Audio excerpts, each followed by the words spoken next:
Hello everyone, आज के इस वीडियो में हम बात करेंगे क्लास 11th की पॉलिटिकल साइंस का एक क्वेश्चन पेपर यानी कि एक सैम्पल क्वेश्चन पेपर हम यहाँ पे डिस्कस करेंगे।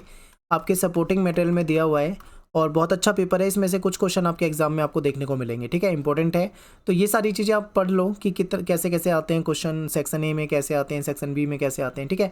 आप जानते हैं कि 80 नंबर का पेपर आता है, 3 घंटे का पेपर आता है, ये सारी चीज़ें आपको पता है। हम सीधा क्वेश्चन की शुरुआत करते हैं। पहला क्वेश्चन आपके सामने स्क्रीन पे है। क्वेश्चन है कि बताइए ये जो भारतीय संविधान सभा की सबसे पहली बैठक हुई थी ये कब हुई थी। तो आप सभी जानते होंगे कि 9 दिसंबर 1946 को हुई थी, ठीक है। 9 दिसंबर 1946 को पहली बैठक हुई थी। तो यहाँ पे अब आपको क्या करना है, 3 बैठक याद रखनी है, तीनों इंपॉर्टेंट है। पहली बैठक जो हुई थी 9 दिसंबर 1946 को हुई थी, दूसरी बैठक 11 दिसंबर 1946 को हुई थी और तीसरी बैठक 13 दिसंबर को हुई थी। अब यहाँ पे क्या क्या क्वेश्चन पूछे जाएंगे कि जो पहली बैठक थी इसमें संविधान सभा के अस्थायी अध्यक्ष बनाए गए थे डॉक्टर सच्चिदानंद सिन्हा। इसके बाद जो अगली बैठक होती है उसमें परमानेंट मेंबर बना दिया जाता है डॉक्टर राजेंद्र प्रसाद को, तो दूसरी भी इंपॉर्टेंट हो जाती है। तीसरी बैठक ज़्यादा इंपॉर्टेंट है क्योंकि यहाँ पे उद्देश्य प्रस्ताव लाया गया था नेहरू जी के द्वारा। तो ये कुछ बातें हैं जो आपको याद रखनी है, पेपर में पूछी जाती है। अगला क्वेश्चन है कि मोतीलाल नेहरू समिति ने अधिकारों का एक घोषणा पत्र की मांग उठाई थी। कब उठाई थी? तो 1928 में उठाई थी, ठीक है, बिल्कुल आंसर आपका। तीसरा क्वेश्चन है कि निम्नलिखित में से प्रत्यक्ष लोकतंत्र का सबसे जो नज़दीकी उदाहरण है वो कौन सा है। परिवार की बैठक में होने वाली चर्चा, बिल्कुल ठीक है, क्योंकि जब हम परिवार में एक साथ बैठते हैं तो हम अपने विचार आपस में व्यक्त करते हैं, ठीक है। यानी कि प्रत्यक्ष लोकतंत्र है, हमें जो चीज़ सही लगती है हम बता देते हैं, जो चीज़ सही नहीं लगती वो हम नहीं बताते हैं। तो ये प्रत्यक्ष लोकतंत्र का एक बेहतरीन उदाहरण है, पहला आपका बिल्कुल ठीक है। अगला क्वेश्चन है कि आपको खालिस्तान भरना है, यानी कि जब भारत का संविधान लिखा जा रहा था तब भारत को 1919 और 1935, ठीक है, 1935 का जो अधिनियम था इसके अकॉर्डिंग संसदीय व्यवस्था के संचालन का कुछ अनुभव हो चुका था। क्योंकि देखो अंग्रेजों का ये जो 1919 का एक्ट था, इस एक्ट का विरोध भी बहुत ज़्यादा हुआ था, आपने पढ़ा होगा। और दूसरा 1935 का एक्ट था, तो इनसे कहीं ना कहीं हमको संसदीय व्यवस्था का एक्सपीरियंस हो चुका था और हमने बाद में जब देश आज़ाद हुआ तो संसदीय व्यवस्था को अपनाया है, ठीक है, बिल्कुल ठीक है आपका आंसर। फिर क्वेश्चन नंबर 5 है कि वर्तमान में लोकसभा डैश के निर्वाचन क्षेत्र है, ये संख्या 1971 की जनगणना पर आधारित है।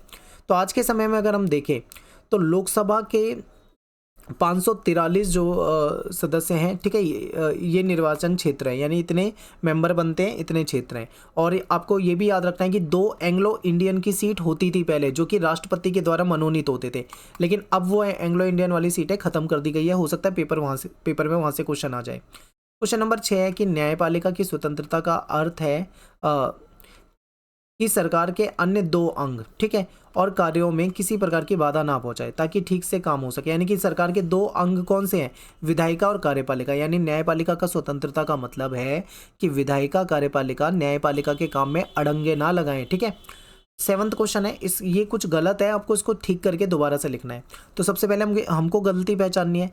तो भारतीय संघ को मजबूत करने के लिए भारतीय संविधान के द्वारा एक सशक्त राज्य की सरकार की स्थापना की गई। अब राज्य सरकार मजबूत नहीं है हमारी ज़्यादा, केंद्र मजबूत है, तो यहाँ पे सशक्त केंद्र आएगा, ठीक है। तो ये सिंपल है।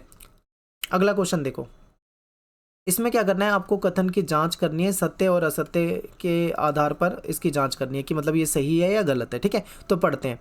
आधुनिक समय में स्थानीय शासन के निर्वाचित निकाय सन 1882 के बाद अस्तित्व में आए, बिल्कुल ठीक है, क्योंकि लॉर्ड रिपन के टाइम पे ये चीज़ें होनी शुरू हो गई थी और स्थानीय शासन की डिमांड उस समय में भी थी, ठीक है।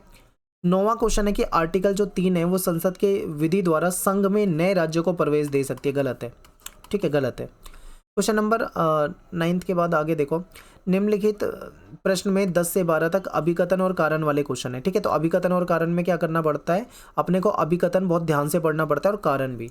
अभिकथन क्या है कि भारतीय संविधान किसी एक शीर्षक में अटकने से इनकार करता है, कोई एक टाइटल उसको नहीं दिया जा सकता, ठीक है। आगे है कि भारतीय संविधान उदारवादी, लोकतांत्रिक, धर्मनिरपेक्ष, संघवादी, सामुदायिक जीवन हामी, ये सारा भाषाई अल्पसंख्यकों के साथ साथ ऐतिहासिक रूप से जो अधिकार है और जो वंचित वर्ग है उसके प्रति संवेदनशील है। देखो दुनिया में बहुत सारे देशों में संविधान है, किसी संविधान को हम कह सकते हैं कि ये समाजवादी संविधान है, किसी संविधान को कह सकते हैं कि पूंजीवादी व्यवस्था को मानने वाला संविधान है, ठीक है। लेकिन भारत के संविधान को कुछ नहीं कहा जा सकता क्योंकि ये भाई उदारवादी भी है, लोकतांत्रिक भी है, धर्मनिरपेक्ष भी है, संघवादी भी है। इसमें आपको समाजवाद भी दिखता है, आपको इसमें पूंजीवाद भी दिखता है, आप सब दिखता है, तो इसलिए हम इसको एक चीज़ में नहीं मान सकते। तो ये बिल्कुल परफेक्ट है, तो इसका आंसर क्या हो जाएगा, यानी अभिकथन आपका ठीक है और कारण भी ठीक है, यानी दोनों ठीक है, और कारण जो है कहीं ना कहीं अभिकथन की सही तरीके से व्याख्या भी कर रहा है, बिल्कुल ठीक है। ठीक है, सिंपल था क्वेश्चन। इसके बाद है 11वां क्वेश्चन, इसमें देखते हैं नेल्सन मंडेला ने साउथ अफ्रीका की जो स्वतंत्रता है उसके लिए अपने जीवन के 28 साल जेल में बिताए।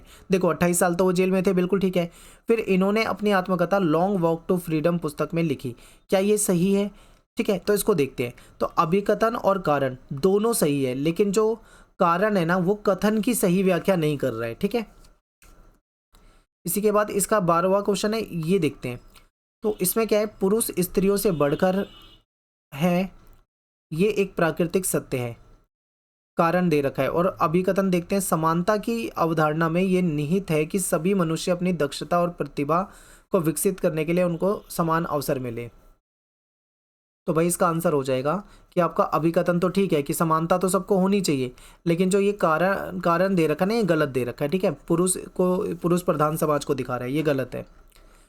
इसके बाद सेक्शन बी आ जाता है, इसमें आपके लिखने वाले क्वेश्चन है। ठीक है, 13वां क्वेश्चन देखो, राजनीतिक सिद्धांत के 2 क्षेत्र बताने हैं। यानी राजनीतिक सिद्धांत में हम क्या क्या पढ़ते हैं, तो हम राज्य के बारे में पढ़ते हैं, यानी सरकार के बारे में पढ़ते हैं, सरकार का अध्ययन करते हैं, शक्ति और राजनीतिक विचारधारा का पढ़ते हैं, विभिन्न विद्वानों के विचारधाराओं को पढ़ते हैं, संविधान के बारे में पढ़ते हैं, धर्मनिरपेक्षता के बारे में पढ़ते हैं, लोकतंत्र के बारे में पढ़ते हैं, समानता के बारे में पढ़ते हैं, स्वतंत्रता के बारे में पढ़ते हैं, न्याय के बारे में पढ़ते हैं, राष्ट्रवाद के बारे में पढ़ते हैं। ठीक है, ये सारी चीज़ें आप बता सकते हो, सिंपल है बिल्कुल।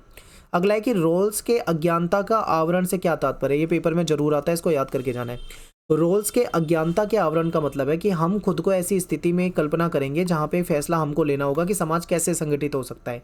अब हमको पता ही नहीं है कि समाज में हमारी क्या स्थिति है, क्या जगह है, तो ऐसे में जो हम फैसला लेंगे ना वो सभी के हितों के लिए लेंगे। ठीक है, तो ये है अज्ञानता का सिद्धांत। अगला क्वेश्चन है, किन्हीं 2 राजनीतिक अधिकारों का वर्णन करो। पहला है राजनीतिक अधिकार, मतदान देने का अधिकार, यानी हम वोट दे सकते हैं। फिर निर्वाचित होने का अधिकार है, हमें चुनाव लड़ने का अधिकार है। ठीक है, हमें राजनीतिक पार्टी बनाने का अधिकार है, कुछ भी बता सकते हो, ये सारे राजनीतिक अधिकार है। अगला क्वेश्चन है कि एक नागरिक दूसरे नागरिक के प्रति क्या कर्तव्य होता है। तो कर्तव्य ये होता है कि दूसरे नागरिकों के अधिकारों का हम सम्मान करें, सभी नागरिकों को रोजमर्रा के जीवन में हम सम्मिलित होने दें, और ठीक है, ये हमारी क्या है, जिम्मेदारी है। क्वेश्चन नंबर 17 है कि राष्ट्रवाद साम्राज्यों के पतन के लिए जिम्मेदार रहा है, आपको स्पष्ट करना है।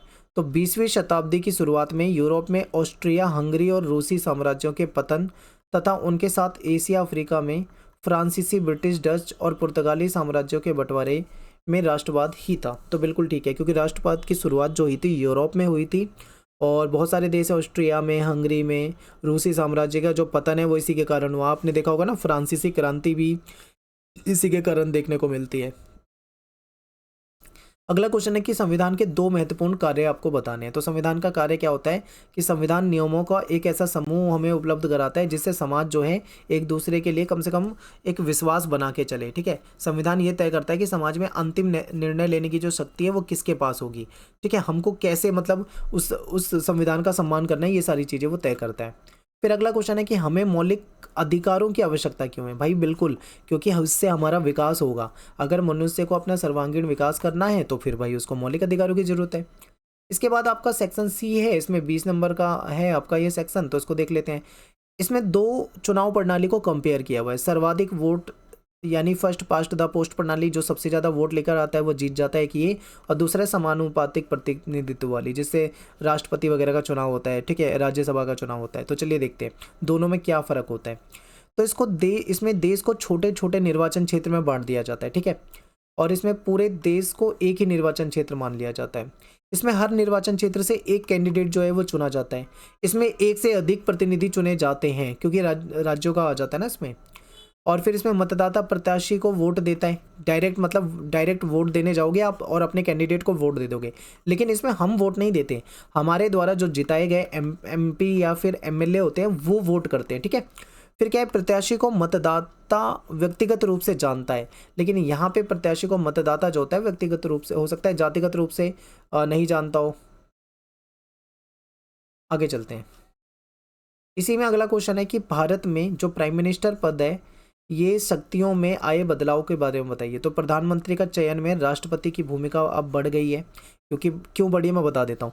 जब तक बहुमत वाले दल, मतलब किसी पार्टी को बहुमत मिलेगा, तब तक राष्ट्रपति की ज़्यादा वैल्यू उसमें नहीं रहेगी। लेकिन अगर गठबंधन वाला सीन होगा ना, तो वहाँ पे राष्ट्रपति की वैल्यू बढ़ जाती है। और ज़्यादातर समय से गठबंधन की सरकारें रही हैं। हालांकि पिछले 10-15 साल से यहाँ पे बहुमत वाली सरकार है, ठीक है, लेकिन वो भी गठबंधन में ही है।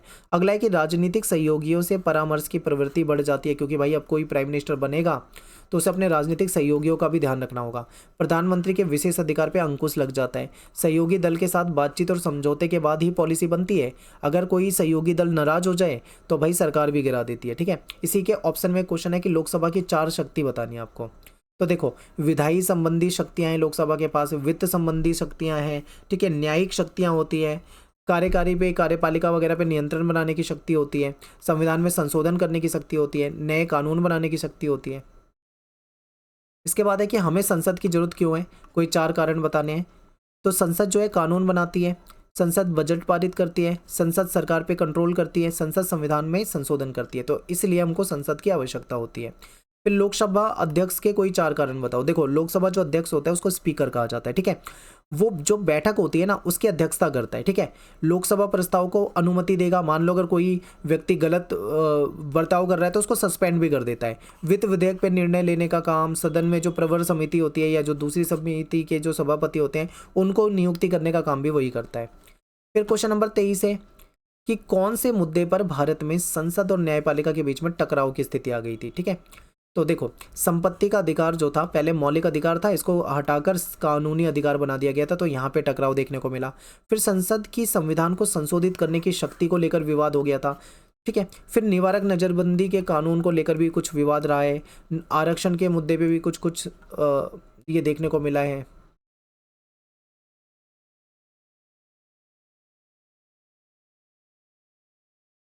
तो भारतीय संविधान में सरकार के प्रत्येक अंग जो होता है उसका एक स्पष्ट कार्य क्षेत्र होता है, यानी कि कार्यपालिका का एक अलग क्षेत्र है, काम करना है, विधायिका का अलग काम होता है, न्यायपालिका का अलग काम होता है, ठीक है। तो ये भी देखना होता है इसमें। फिर इसके बाद आपका जो अगला सेक्शन है, ये कार्टून वाला क्वेश्चन है, तो इसे देखते हैं। जब नेहरू राज्यपालों की नियुक्ति कर रहे थे तो उनमें से कुछ को मंत्री पद छोड़ना पड़ा। तो देखो, राज्यपाल जो होता है, गवर्नर, उसकी कौन नियुक्ति करता है, राष्ट्रपति करता है, ठीक है। आता है पेपर में क्वेश्चन, बहुत ज़्यादा पूछा जाता है। राज्यपाल जो होता है 5 साल के लिए होता है, ठीक है। कितने साल के लिए, 5 साल के लिए। अगर सरकार चाहे तो आगे भी उसको कंटिन्यू कर सकती है, यानी 5 साल पहले था, सरकार चाहे तो 5 साल और कर दे, 10 साल हो सकता है, वो सरकार के ऊपर होता है, ठीक है। राष्ट्रपति और उनकी सहयोगी के ऊपर होता है। इसके बाद है कि कौन से आयोग ने अपनी रिपोर्ट में ये सिफारिश की थी कि कभी राज्यपालों की नियुक्ति अनिवार्य तथा निष्पक्ष होकर की जानी चाहिए। तो ये सहकारी आयोग जो था इसने राज्यपाल के ऊपर कमेंट किया था। अगला क्वेश्चन है कि राज्यपाल किस अनुच्छेद के अंतर्गत राज्य में राष्ट्रपति शासन लागू करने की सिफारिश करता है। तो आर्टिकल 356 के तहत, ठीक है, इमरजेंसी देश में लगाई जा सकती है। फिर आपके सामने ये क्वेश्चन है, इसमें से आपको बताना है कि संविधान का क्या मतलब होता है। संविधान नियमों का समूह है, ठीक है, कानून का समूह है, ठीक है, सिद्धांतों का समूह है, ठीक है, यानी कि तीनों ही सही है, उपरोक्त सभी। फिर क्या है, जो B.R. अम्बेडकर थे ये किस समिति के अध्यक्ष थे, ये प्रारूप समिति के अध्यक्ष थे, ठीक है। पेपर में पूछा जाता है ड्राफ्टिंग कमेटी के अध्यक्ष कौन थे। फिर अगला है कि भारतीय संविधान की जीवंतता का क्या प्रमाण है। तो देखो, हमारा संविधान जीवंत है। क्यों जीवंत है, क्योंकि समय की मांग के अनुसार इसमें संशोधन हुए हैं, यानी जैसा संविधान बना था आज के समय में वैसा नहीं है, बहुत कुछ इसमें से हटाया गया है, बहुत कुछ जोड़ा गया है, तो ये जीवंतता को दिखाता है। फिर संविधान का निर्माण किया जाता है तो सरकार की इच्छा के अनुरूप या समाज की इच्छा के अनुसार या राष्ट्रपति या प्रधानमंत्री, तो ये समाज की इच्छा के अनुसार बनाया जाता है, ठीक है। अब आपको 4 ऐसे विधानसभा वाले राज्य बताने हैं जहाँ पे द्विसदनात्मक यानी डबल विधायिका हो। तो आंध्र प्रदेश में है, कर्नाटका में है, महाराष्ट्र में है, तेलंगाना में है, यूपी में है, बिहार में है। इसमें से कोई 4 आप दिखा सकते थे, जैसे ये यूपी हो जाएगा, ये बिहार हो जाएगा, ठीक है, महाराष्ट्र आप इधर आ जाओगे और कर्नाटक वगैरह हो जाएगा, ठीक है। तो आप यहाँ से दिखा सकते हो। इसके बाद हम चलते हैं, ये अगला सेक्शन है, ई सेक्शन है। इसमें आपके क्वेश्चन है जनहित याचिका। ये बहुत ज़्यादा पेपर में पूछा जाता है, किस तरीके से गरीबों की मदद कर रहा है। तो देखो, जनहित याचिका में क्या होता है, याचिकाकर्ता खुद व्यक्ति नहीं होता बल्कि कोई दूसरा उनकी तरफ से करता है। तो ये अधिकार प्राप्त करना केंद्र और राज्य सरकार के द्वारा भेदभावपूर्ण जो व्यवहार है उसको रोक सकता है। राज्यों के द्वारा जो कार्य करते समय केंद्र सरकार का हस्तक्षेप ना करना, या केंद्र सरकार के द्वारा वित्तीय सहायता ना देना, विकास संबंधी योजनाएं बनाने में हस्तक्षेप। अब मैं इसको थोड़ा सिंपल भाषा में समझाता हूँ कि जनहित याचिका के द्वारा क्या होता है कि गरीबों के मुद्दे कोर्ट में जाते हैं, जिस चीज़ पे सरकार काम नहीं कर पा रही होती है या फिर कोई उसकी अनदेखी कर रहा होता है तो अदालत फैसला करती है, जिससे गरीबों का भला हो सकता है। ठीक है, अदालत ने कई ऐसे फैसले लिए भी हैं। हालांकि ये काम अदालत का नहीं होता, सरकार का काम होता है, लेकिन सरकार जहाँ पे फेल होती है वहाँ पे अदालत को आना पड़ता है। अगला क्वेश्चन है कि न्यायपालिका संविधान का संरक्षक है, क्या ये कथन सही है? तो बिल्कुल सही, मौलिक अधिकारों की रक्षा करता है, न्यायिक पुनरावलोकन की शक्ति है, न्यायिक सक्रियता दिखाती है, तो बिल्कुल सही है। ठीक है, आप बता सकते हो ये पॉइंट। अगला क्वेश्चन है कि पंचायती राज व्यवस्था क्या है? यदि आप जिला कलेक्टर होते तो आप गांव की किन किन समस्याओं का समाधान करते हैं? तो गांव का जो स्थानीय शासन होता है उसको पंचायती राज कहा जाता है। ठीक है, 3 स्तर होते हैं इसके, त्रिस्तरीय व्यवस्था है यहाँ पे। आपका जिला परिषद होता है, ठीक है, मंडल लेवल पे होता है, ग्राम सभा ग्राम पंचायत के लेवल पे होता है, छोटे बड़े और उससे बड़े। और इसी में क्वेश्चन है, यदि आप गांव के सरपंच होते तो समाज में आपके कार्यों में किस प्रकार की बाधा उत्पन्न करता, तब आप उससे कैसे छुटकारा पाते? तो ये सब ना एप्लीकेशन बेस्ड क्वेश्चन है, इसमें आपको खुद से लिखना है कि आपके क्या विचार है। जैसे आपसे पूछा जा रहा है, अब हर बच्चे के अलग विचार होते हैं तो इसका आंसर अलग अलग बनेगा। मैं एक आंसर बता दूंगा तो वो नहीं बनेगा, आप अपनी मर्जी से लिख सकते हो। ठीक है, सिंपल क्वेश्चन है ये भी। अभिव्यक्ति की स्वतंत्रता क्या होती है? आपकी राय में स्वतंत्रता पे प्रतिबंध क्या होंगे सही प्रतिबंध? उदाहरण से आपको बताना है। अभिव्यक्ति की स्वतंत्रता का मतलब है अपने विचार को प्रकट करने की आज़ादी। मेरा कुछ मन करे, मैं कुछ बात कहना चाहता हूँ, मैं अपने विचारों को अभिव्यक्त करूँ, अगर मुझे इसकी आज़ादी है तो वो अभिव्यक्ति की आज़ादी कहलाएगी। ठीक है, हमारे संविधान का जो आर्टिकल 19 है उसके द्वारा प्रतिबंधों के कारण लोगों की स्वतंत्रता कायम रह सकती है, बहुत ज़्यादा प्रतिबंध नहीं लगाए जा सकते। ठीक है, अब अभिव्यक्ति की स्वतंत्रता में प्रतिबंध कब लगाए जाते हैं? मान लो अगर कोई व्यक्ति जाके कोई भड़काऊ भाषण दे दे जिससे कि लड़ाई झगड़ा दंगा हो जाए तो उसको थोड़ी परमिशन दी जा सकती है, तो यही चीज़ बताई गई है। ठीक है, इसके अथवा में क्वेश्चन है कि जॉन स्टुअर्ट मिल ने जो हानि सिद्धांत बताया था उसके बारे में बताना है। पेपर में बहुत ज़्यादा आता है, हानि सिद्धांत याद करके जाना। यानी किसी के कार्य करने की स्वतंत्रता में व्यक्तिगत या सामूहिक रूप से कोई हस्तक्षेप होता है, ठीक है, तो वो केवल और केवल आत्मरक्षा के लिए होना चाहिए। सभी समाज के सदस्यों को स्वतंत्र रखना चाहिए, अगर कोई किसी को नुकसान पहुंचा रहा है तो ही हस्तक्षेप होना चाहिए, वरना नहीं होना चाहिए। ठीक है, ये बताया गया है। अगला क्वेश्चन है कि सामाजिक न्याय की स्थापना के लिए सरकार के द्वारा लागू किए गए जाने वाले 3 सिद्धांत बताने हैं। तो सामाजिक न्याय की स्थापना के लिए सरकार क्या करती है? जरूरतमंद समान लोगों के बीच में समान बर्ताव, यानी कि सभी लोगों के साथ एक समान बर्ताव होना चाहिए। ज़रूरतमंद के लिए जो बेसिक नीड होती है, रोटी कपड़ा मकान, ये सारे अवसर उनको देने चाहिए। लाभ तय करते समय प्रयास ऐसे करने चाहिए कि सभी की विशेष ज़रूरतों का ख्याल रखा जाए। फिर अगला है कि न्याय के जो अलग अलग आयाम है ये बताना है। तो विधिक कानूनी न्याय हो गया, राजनीतिक न्याय हो गया, सामाजिक न्याय हो गया, आर्थिक न्याय हो गया, ये चारों आप बता सकते थे। ठीक है, तो यहाँ पे अपना ये जो पेपर है ख़त्म हो जाता है।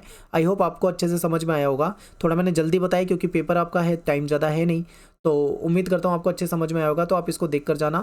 चैप्टर की वीडियो ऑलरेडी बना रखी है, उसको देख जाओ। चैप्टर वाइज MCQ बना रखे हैं, उसे देख लो। 1 शॉट MCQ बना रखे हैं, उसे देख लो। जब बुक 1 बुक 2 के इंपॉर्टेंट क्वेश्चन बना रखे हैं, कार्टून के और मैप की वीडियो बना रखी है, ये सैम्पल क्वेश्चन पेपर बना दिया। ये सारी वीडियो आप देख के जाना तो आप अच्छे से पास हो जाओगे, बहुत अच्छे मार्क्स आएंगे।